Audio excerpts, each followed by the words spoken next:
신앙인의 모델을 좀 찾았으면 좋겠다. 이런 신앙인들이 좀 있었으면 좋겠다. 근데 오늘날 우리들이 가지고 있는 신앙생활의 양태는 어느 것이 바른 것이고 어떤 신앙을 우리가 모델로 삼아야 되느냐라고 하는 신앙의 모델을 제시하기가 너무나 어렵습니다. 왜냐하면 지금 우리가 살고 있는 세대는 혼합주의적인 사고를 가지고 있기 때문에 이렇게 살아가라라고 얘기를 해도 우리 형편이 그렇게 살 수 있는 형편이 없답니다. 그런데 성경은 우리에게 뭐라고 말씀하시냐면 이렇게 사는 사람들이, 이런 신앙인들이 신앙의 모델이다. 그럼 이렇게 살아보라 그 말입니다. 근데 오늘 계시록에 있는 말씀은 그 당시 박해 시대였습니다. 예수 믿는다라고 하는 것을 발각이 되면 재산을 다 몰수당하고 죽을 수 있습니다. 그럼에도 불구하고 오늘 성경은 뭐라고 말씀하시냐면 내가 성원학교회의 환란과 공패를 다 알고 있다. 다 보고 있다 그 말입니다. 그럼 박해 시대는 그리스도인이라고 하면 죽을 수 있는데 지금 우리는 예수 믿는다고 해도 누가 죽이는 사람 없습니다. 그럼 오늘날 우리는 신앙의 자유를 얻고 신앙생활을 할 수 있는데 그러면 초대교회 박해를 받았던 그 시대의 신앙인들이 신앙생활을 잘 했을까요? 우리가 잘 하고 있을까요? 네? 제가 지금 질문을 잘 했어요. 발령하게 되면 죽을 수 있는 그런 상황인데도 불구하고 초대교회는 신앙생활을 위해서 목숨을 걸고 살았습니다. 근데 만약에 지금 예수 믿으면 죽인다라고 그러면 여러분들 몇 명이나 우리 남아있을까요? 목숨 바쳐서 저를 위해서 살아라? 그러면 글쎄요, 그렇게 살 수 있습니까? 아니 어떻게 그렇게 살 수 있어요? 어떻게 목숨을 내놓고 살 수 있습니까?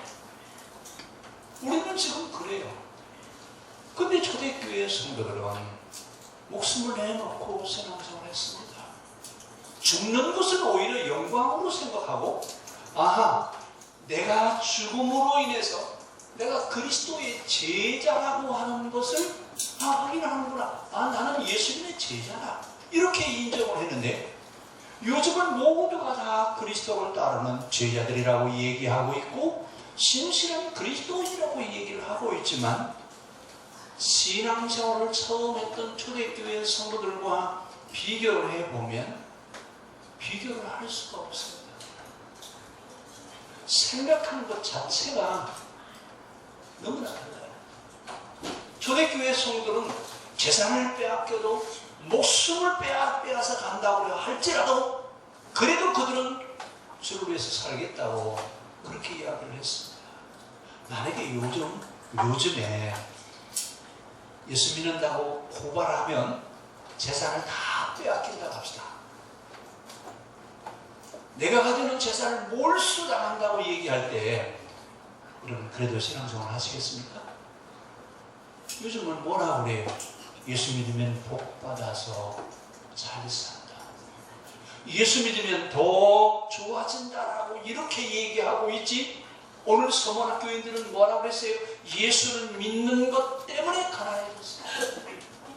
예수 믿는 것 때문에 많은 재산을 다 몰수당했습니다. 그럼에도 불구하고 그들은 여전히 신앙의 길을 갔습니다. 그래서 주님은 뭐라고 말씀하시냐면 너희가 환난과 궁핍을 당하고 있으나 사실은 너희가 부자라구나. 다 빼앗겼지만 실제는 너희가 부자라구나. 그러면서 오늘 서문학교에 대해서 칭찬을 하셨습니다. 오늘 이 서문학교에 그러면 우리는 무엇을 기억해야 되느냐? 가장 큰 믿음을 가지고 있는 교회, 우리의 신앙의 모델이 될 만한 교회. 여러분 서문학교회를 우리는 신앙의 모델 교회로 삼았으면 좋겠습니다. 오늘날 세속주의에 물들어 있고 자본주의에 혼합되어 있어서 우리의 생각이 혼탁되어져 갈지라도 우리의 믿음의 기준만은 정확하게 설정되어야 될 줄로 믿습니다. 이런 신앙인이어야 된다. 이런 신앙이어야 하나님 앞에 인정받을 수 있는 신앙생활을 할 수 있다라고 하는 신앙의 기준은 좀 제대로 제시할 수 있었으면 좋겠습니다. 오늘 이 서문학교에는 책망하는 말씀이 하나도 없습니다. 근데 이 교회는 어떤 교회였느냐? 이 교회는 정말 가난했습니다. 가난해졌던 이유가 두 가지입니다. 하나는 교회의 주 계층을 이루었던 사람들이 노예 계층의 사람들이었고, 또 하나는 예수를 믿는다고 하는 것 때문에 재산을 다 몰수당했습니다. 그래서 정말 가진 것이 없어요. 우리 그러죠. 아주 극도로 가난하면 뭐라고 그래요? 예? 뭐가 찢어지게 가난하다고요? 그러잖아요. 근데 이 서문학교회가 지금 그래요. 가난해도 이렇게 가난할 수가 없어요. 그런데 그들은 비록 가난하지만, 비록 가지고 있는 것은 없지만 믿음은 부자였다라고 하는 얘기입니다. 누가 보실 때? 하나님이 보실 때. 서문학교회가 박해를 당하고 고난을 겪고 환난을 당하고 있으나 정말 교회다운 교회, 신앙의 면류관을 줄 만한 신앙의 면류관다운 그런 교회. 여러분, 어떤 교회냐? 서문학교회라고 우리에게 이야기를 하고 있습니다. 오늘 이 서문학교회는 믿음을 삶으로 보여준 교회입니다. 이렇게 극심한 박해를 겪으면서도 그들은 실제 그 믿음을 신앙을 삶으로 살았습니다. 어떻게 보면 고난과 역경, 환난과 핍박 당연한 것으로 여겼습니다. 여러분, 우리는 뭐라 그래요? 예수 믿으면 환난도 없고, 예수 믿으면 고난도 없고, 예수 믿으면 시험도 없다고 부르지, 이런 환난과 핍박이 온다고 그럽니까? 더더군다나 예수 믿으면 있는 재산까지 다 빼앗아 버린다고 한다면 과연 끝까지 여러분 신앙인으로 남아 있을 수 있겠느냐 그 말입니다. 오늘 서문학교회는 박해를 받으면 받을수록 더 믿음에 부유한 그런 신앙인들이었다고 성경은 이야기하고 있습니다. 거대 이 서문학교의 신앙생활인데 제일 큰 방해거리가 됐던 집단이 하나 있는데, 그 집단이 유대 교인들이에요. 유대인들은 처음에 기독교가 발상이 됐을 때는 SNF파의 하나의 어떤 분파, 해당의 하나의 분파일 거라고 생각했는데 점점 세력이 커져가니까 뭐라고 기도하냐면 그들의 기도문 12번째에다가 기독교를 저주하는 기도문을 넣습니다. 하나님, 저 기독교는 이단인데 속히 망해버리게 해주십시오. 여러분, 누가 이단이라고요? 하나님 보시기에 이단이죠. 유대교는 이미 생명이 다 했기 때문에 하나님이 기독교를 세우시고 기독교를 통해서 하나님의 뜻을 이 땅에 실현시켜 가기 위해서 교회를 만들어 놓으셨습니다. 교회가 뭐 하는 곳이냐? 교회는 하나님의 뜻을 이루는 것이 교회입니다. 구약에 있는 말씀대로 이야기하면 계약을 성취해서 이루어 드리는 것이 바로 교회입니다. 오늘날 교회의 사명은 하나님의 뜻을 이 땅에 이뤄가는 역할을 대신 맡아서 해야 되는 것이 바로 교회입니다. 오늘 우리 교회가 그런 사명을 감당하는 교회가 되어질 수 있기를 바랍니다. 오늘 이 초대 7교회는 에베소 교회를 중심으로 해서 7교회가 만들어졌는데, 그 7교회 가운데 두 번째 서열에 있는 교회가 서문학 교회입니다. 근데 이 순서는 요한이 에베소에서 순회하는 순서로 기록해 놓은 것이 바로 이제 두 번째가 서문학 교회인데, 이 서문화라고 하는 말은 모략이라는 뜻입니다. 그렇게 썩지 않는다 그 말입니다. 이 모략은 방부제로 사용하는데 이 서머나 지역에서는 모략이라고 하는 것이 나오지를 않아요. 생산이 되지를 않습니다. 근데 도시 이름을 모략, 썩지 않는 곳이라고 하는 그런 말로 이 도시를 부르는데 왜 이 서머나를 모략이라고 부르는지 썩지 않는 도시라고 부르는지에 대한 이유는 아직도 알 수가 없습니다. 근데 이 서머나 교회는 해안가에 있어서 아시아에서 가장 아름다운 도시, 아시아의 꽃이라고 부르는 도시, 교회가 바로 이 서머나 지역에 있는 교회인데 이 서머나 교회는 알렉산더가 다시 재건을 했는데 BC 1000년경에 헬라의 식민지로 있다가 도시가 지진에 의해서 폐허가 되었습니다. 근데 그 도시가 BC 200년경에 알렉산더가 다시 재건을 해서 요즘으로 얘기하면 신도시입니다. 구획이 아주 정확하게 정리가 되어 있고 도로 포장이 아주 잘 되어 있어서 가장 아시아에서 가장 아름다운 도시 그러면 서머나라고 합니다. 이 도시 신도시를 만들면서 파고스 언덕에다가 그때 그들이 섬겼던 신들의 신전을 전부 다 지어봤어요.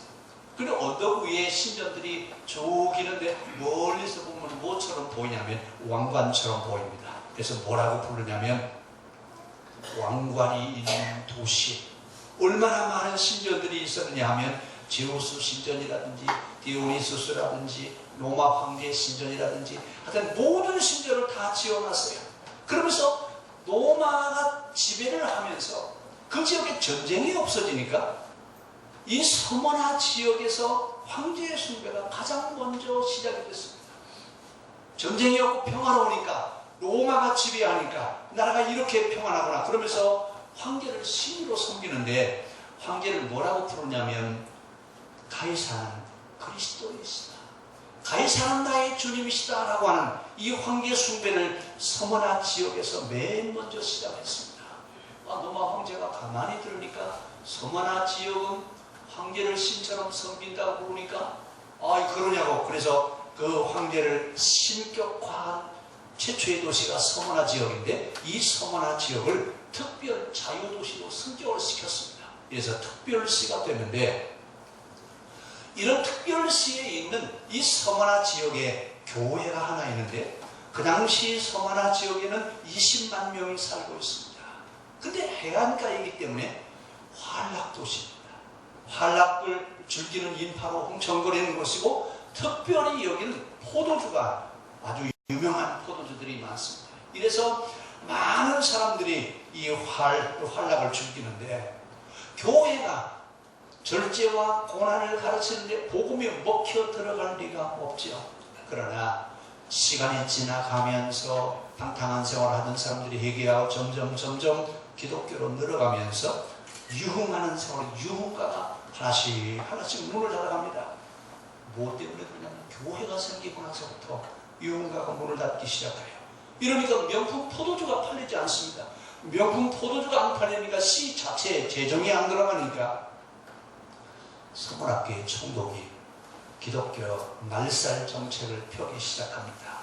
오늘 이 총독이 기독교를 박해하면서 기독교인이라고 하는 사람들은 잡히는 대로 파고스 언덕에 있는 경기장에서 아주 교수형을 공개 처형을 시켰습니다. 이러면서 서머나 지역에서부터 박해가 시작이 되어지는데 이런 환경에 있는 이 서머나 교회를 예수님이 뭐라고 말씀하시냐면 죽었다가 살아났습니다. 이 서머나 지역이 망했다가 폐허가 되었다가 다시 신도시가 되어지는 것처럼 예수님도 죽었다가 다시 살아나신 그분이 우리에게 뭐라고 말씀하십니까? 오늘 서머나의 역사와 기독교의 역사는 어떻게 보면 비슷한 분이 많습니다. 그런데 오늘 이 서머나 교회는 환난과 핍박이 너무나 심합니다. 그래서 예수님 뭐라고 말씀하시냐면 너희가 환난을 당하고 고난을 당하고 핍박을 당하고 있으나 실상은 너희는 부자라고. 아니 여러분 지금 고난을 겪어가면서 기독교인이라고 하는 것 때문에 많은 재산을 다 약탈당하고 몰수당하겠는데 아니 주님은 뭐라고 말씀하시냐면 너희가 사는 것은 궁핍할지 모르지만 너희의 믿음은 가장 훌륭한 믿음을 가지고 있다. 자, 앞에서 말씀드렸습니다만 서만한 교회가 가난하게 됐던 원인은 두 가지가 있다고 했습니다. 하나는 그 교회를 이루고 있는 주 계층이 노예 계층이었기 때문에 가난할 수밖에 없습니다. 그때는 그 노예들이라고 해도 재산이 좀 가지고 있을 텐데 여유가 전혀 없습니다. 아주 정말 가난해도 이렇게 가난할 수가 없습니다. 근데 오늘 이 사람들은 이렇게 가난할지라도 신앙으로 살려고 몸부림쳤던 그런 사람들입니다. 그런데 초대교회에 기독교인이라고 하면 경제활동과 사회활동을 할 수가 없습니다. 왜냐하면 그 당시는 모든 것이 다 신전을 통해서 이루어집니다. 세탁소를 한다든지 아니면 부둣간을 한다든지 뭐 슈퍼를 한다든지 뭘 하더라도 신전과 관계되어 있기 때문에 우상숭배를 하지 않으면 살 수가 없습니다. 더더군다나 더 어려운 것은 1년에 한 번씩 황제 신전에 가서 황제 신상에 절하고 그리고 표를 하나씩 받아오는데 그 표가 없으면 장사도 할 수 없어요. 물건을 받아낼 수 없고 어디 가서 이사도 할 수 없고 여행도 할 수 없고 장사도 할 수 없고 사회생활을 전혀 할 수 없습니다. 더더구나 중요한 것은 사회생활을 하려면 여러분 접대를 해야 되는데 접대를 한다고 하는 말은 이방 신전에 가서 제사를 드린다는 얘기예요. 그러니 경제활동을 할 수 있습니까? 사회활동을 할 수 있습니까? 전혀 아무것도 할 수 없는 그런 환경이 그들에게 주어졌는데도 불구하고 기독교인들은 점점 더 늘어갔다고 합니다. 아니 박해를 받을수록 교인들이 줄어들어야 되고 재산을 몰수당해서 가난해졌으면 이제 더 이상 신앙생활을 하지 말아야 될 텐데 오히려 성도들이 더 많이 늘어났고 그러면서 뭐라고 그들은 생각하냐면 이렇게 고난을 받고 약탈에 시달리고 재산을 몰수당하는 것 오히려 내게는 영광이라고. 아니 여러분 어떻게 보면 뺨을 맞으면서 뭐라고 그래요? 내가 이렇게 뺨을 맞는 것은 하나님의 영광이다. 여러분 이렇게 여기는 것과 마찬가지예요. 어떻게 신앙생활을 해왔기 때문에 이 사람들은 이런 약탈과 재산 몰수를 당하고 박해를 받으면서도 이들은 오히려 그것을 영광으로 여기느냐 그 말입니다. 오늘 이들은 고난을 영광으로 알고 기꺼이 수용을 했습니다. 그래서 여러분 고난을 받는다라고 하는 얘기는 단순히 신앙생활만 제약을 받는다라고 하는 게 아니에요. 그럼에도 불구하고 오늘 서문학교회를 향해서 주님은 칭찬을 하십니다. 뭐 때문에 칭찬하셨느냐? 그들을 칭찬하신 이유는 그들은 현실과 타협하지 않았습니다. 만약에 오늘 우리 보고 세속적인 생각 다 떨쳐버리고 순수한 기독교적인 정신으로 살아가라고 한다면 여러분 신앙생활을 할 수 있겠습니까? 제가 지난번에 농담으로 그랬어요. 우리 실용주의의 영향을 받지 않기 위해서는 집에 있는 냉장고부터 치우라고 그랬더니 냉장고 치울 수 있다고요? 그리고 순수한 신앙을 갖고 살아간다고 하는 얘기는 세속적인 생각에 영향을 받지 않아야 된다는 얘기입니다. 그런데 오늘 서문학교회는 현실과 타협하지 않고 신앙의 원칙을 고수했습니다. 오히려 극도로 가난하고 온갖 시련과 고난을 당하는 것을 오히려 더 큰 영광으로 여기면서 기꺼이 감수하는 그런 삶을 살아가는 사람들을 가리켜서 서문학교회 교인들이라고 합니다. 오늘 이런 삶을 살고 있는 서문학교인들을 향해서 주님은 뭐라고 말씀하시냐면 너희가 환난과 박해를 겪고 있으나 실상 너희가 부자라구나. 누가 부자라고? 아무것도 없는데 우리는 부자 그러면 뭘로 평가를 해요? 재산이 얼마나 있냐? 재산이 얼마나 있느냐라고 얘기하는데 오늘 주님은 뭐라고 말씀하시냐면 가진 것이 없을지라도 주를 위해서 사는 신앙으로 충만한 사람을 부자라고 불러주시는 줄로 믿습니다. 오늘 우리는 신앙의 부자가 되시기를 바랍니다. 우리 모두 신앙의 부자가 되기를 바랍니다.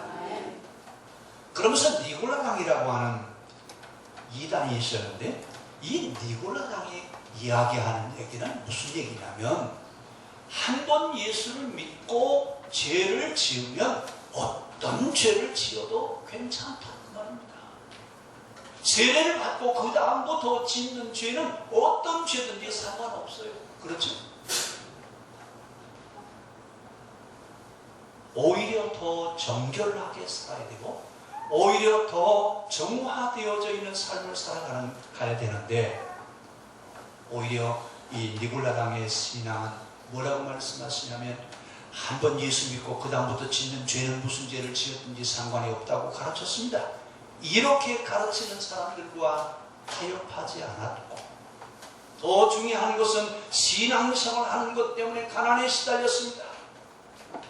이렇게 어려움 당하면서 신앙생활을 하고 있는데도 불구하고 오늘 그들은 뭐라고 얘기하냐면 가장 아름다운 신앙인들, 신앙의 면류관 같은 믿음을 가지고 있는 사람들을 가장 아름다운 교회, 가장 멋있는 신앙생활을 하는 교회, 서문학교회라고 이렇게 칭찬하셨습니다. 여러분 오늘 우리 교회가 이런 교회가 되어질 수 있기를 바랍니다. 오늘 서문학교회가 가난하게 됐던 두 번째 이유는 하도 어디 있냐면 환난과 시련에 있습니다. 여러분 그 당시에 얼만큼 박해를 받았냐 하면 박해를 할 때 여러분 어떻게 박해를 했느냐면 길바닥에다가 조개 껍질을 깔아놓고 맨몸을 끌고 다닙니다. 어떤 박해는 창끝을 쭉 연결해 놓고 거기다 뉘어놓고 그리고 고문을 가하겠어. 이런 고문들, 근데 오히려 이런 고문을 받으면서 박해를 받으면 오히려 뭐라고 얘기하냐면 뭐라고 했다고요? 아, 내가 참 제자로구나. 내가 진정한 그리스도를 따르는 사람이구나. 이러면서 기쁨으로 여겼다니까요. 오늘 우리도 좀 그렇게 좀 됐으면 좋겠습니다. 예수님이 내 삶의 모든 것이 되고 내 생의 전부가 되어지시기를 바랍니다. 신앙생활이 우리 일상의 일부분이 아니라 신앙이 우리의 삶의 전부가 되어졌으면 좋겠습니다. 오늘 서문학교회가 이렇게 어려움을 겪게 됐던 첫 번째 원인은 유대인들 때문에 그렇습니다. 유대인들은 자기들만 신앙생활하는 사람이고 자기들만 천국 갈 수 있고 다른 종교를 가지고 있는 사람들은 다 지옥 간다고 그러면서 특히 기독교를 그렇게 박해를 했습니다. 기독교인인 것이 확인이 되면 즉시 밀고를 합니다. 밀고를 하면 그 밀고한 사람에게 그 사람이 가지고 있는 재산의 절반을 나눠줍니다. 그리고 절반은 국가에서 환수해 갑니다. 그럼 기독교는 재산을 다 배웠기 때문에 빈털터리가 되죠. 유대인들은 이런 재미로 기독교인들을 얼마나 많이 밀고를 하는지 모릅니다. 그런데 이 유대인들이 어디서 들어왔느냐? 이 서머나가 신도시를 만들면서 인구를 좀 몰입하게 해야 되는데 그때 이 유대인들이 정착하지 못했던 지중해 지역에 있는 사람들이 이 서머나 지역으로 들어왔는데 이 사람들은 기독교에 대해서 얼마나 적대감을 가지고 있는지 모릅니다. 그런데 이 사람들은 와서 정착하려니까 뭐가 필요해요? 정착금이 필요하잖아요. 근데 이 정착금을 얼마나 쉽게 얻는 방법이 있어요? 누구만 신고하면 돼. 기독교인만 신고하면 정착자금을 얻을 수 있으니까. 이래서 기독교인을 색출하는 데 아주 혈안이 되어 있는 사람들이 바로 이 유대인들이었습니다. 바울 사도가 여러분 전도 여행을 할 때 가장 어려움을 겪었던 것이 바로 누구 때문에 그러냐면 유대인들 때문에 그렇습니다. 그런데 오늘 이 서문학교는 유독이 박해가 심했습니다.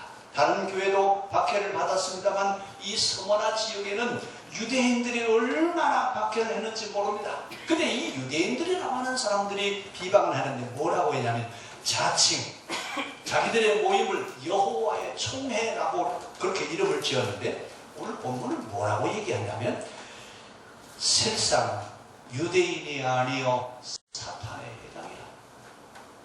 실상 여호와의 총회라고 하는 그 사람들은 유대인들의 모임이지만 그들의 역할을 그들이 하고 있는 짓들은 전부 다 사탄과 같은 역할을 하고 있다고 거짓 고발자라고 예수님은 그렇게 말씀하고 있습니다.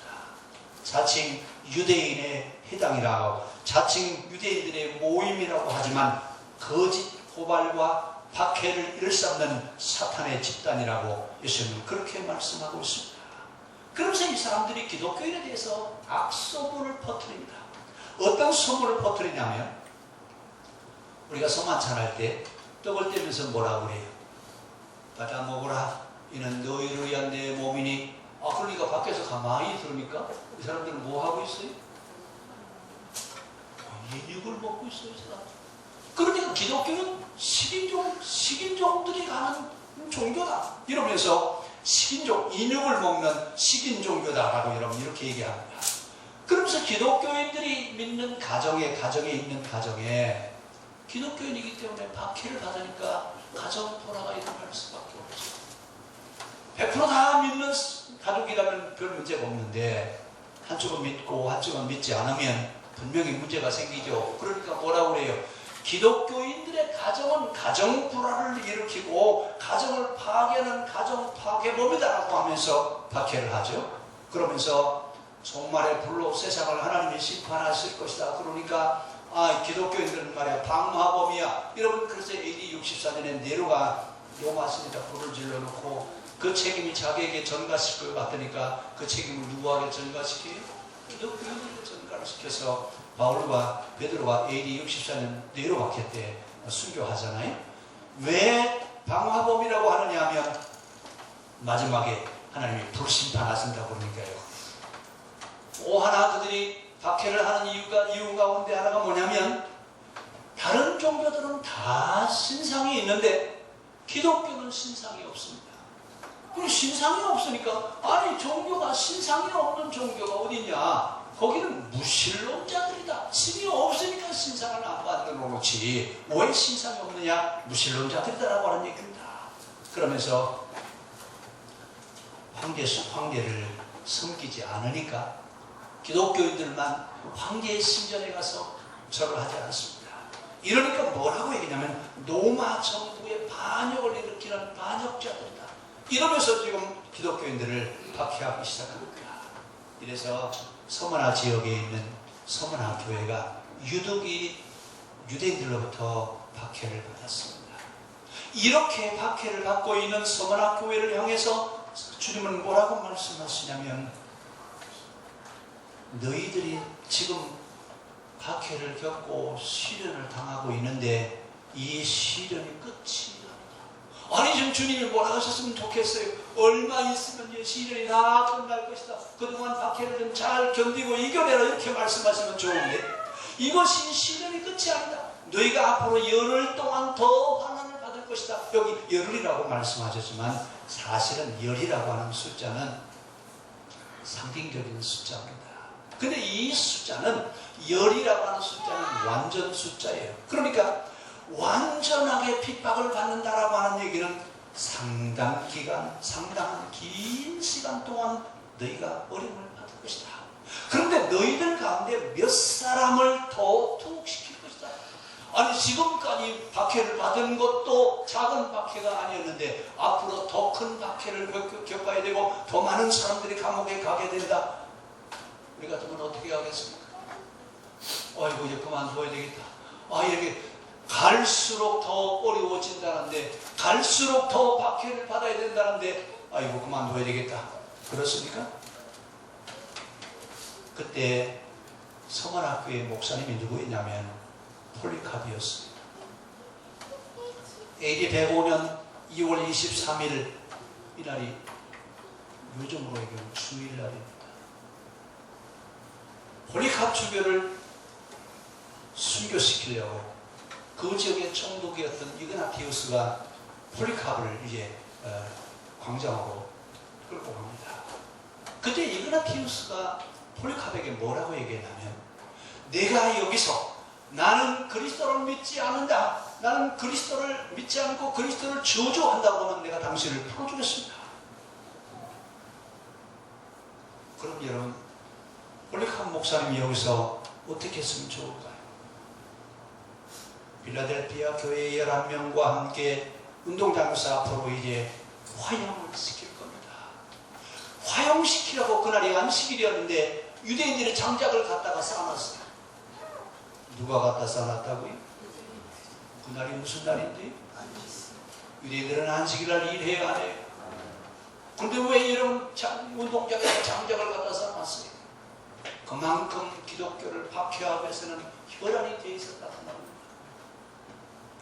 이래서 필라델피아 교인 11명과 함께 총독 폴리캅이 이제 화형을 당하게 합니다.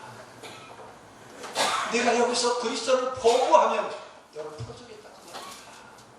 그때 폴리캅 목사님이 뭐라고 얘기하냐면, 내가 86년 동안 주님을 섬겨왔는데 그분은 한 번도 나를 미워하지 않으셨고 날 싫다고 하신 적이 없는데 이제껏 내가 섬겨온 그 주님을 내가 어떻게 모독할 수 있겠냐.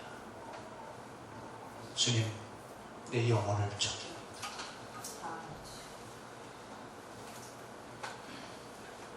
폴리캅 목사님이 그 운동장에서 마지막 기도합니다. 아버지여, 저들을 용서하여 주시옵소서. 내가 그리스도의 제자가 되게 하여 주시옵소서. 아니 여러분, 지금 그 자리가 어떤 자리인데 이제 곧 장작 위에 올라가면 화형당할 그런 처지인데도 불구하고 아버지여, 저들을 용서하여 주시옵소서.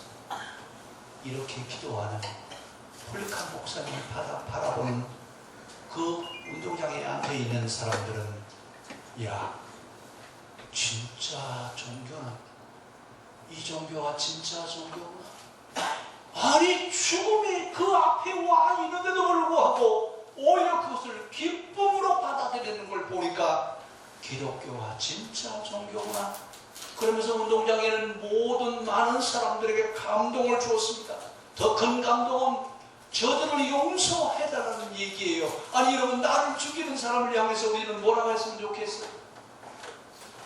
그런데 오늘 폴리캅 목사님은 아버지가 저들을 용서하여 주십시오. 저들이 하고 있는 일이 무슨 일인지 모르고 하고 있습니다. 저들을 용서하여 주십시오. 이러면서 기도하면서 장작 위에 올라가는 폴리캅 목사님을 바라보면서 많은 사람들이 감동을 받습니다. 이런 박해 때문에 많은 사람들은 기독교인들이 화형장에 이슬러 사라지는 모습을 보았지만 기독교가 진짜 종교, 진짜 우리가 믿어야 될 것은 기독교로구나, 이러면서 많은 사람들에게 감동을 줬습니다.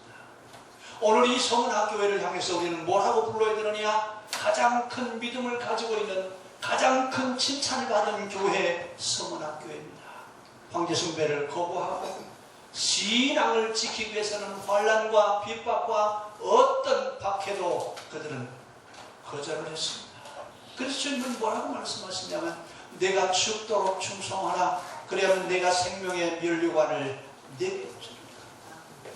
지금까지 생명을 아끼지 않고 신앙을 지켜왔는데 너희가 그렇게 신앙생활을 하면 내가 생명의 면류관을 내가 너희에게 주겠다라고 하시면서 오늘 그들에게 말씀하셨습니다. 오늘 세상에 대해서는 가난했으나 영적으로는 부유한 교회였고, 이들이야말로 죽었으나 산 자요 궁핍했으나 부유한 자들이었고, 서머나 교회인들이야말로 면류관을 받을 만한 그런 신앙인들이었습니다. 이런 신앙생활하는 그들에게 뭐라고 말씀하시냐면, 이기는 자는 둘째 사망의 해를 받지 아니하리라. 11절 한번 같이 읽겠습니다.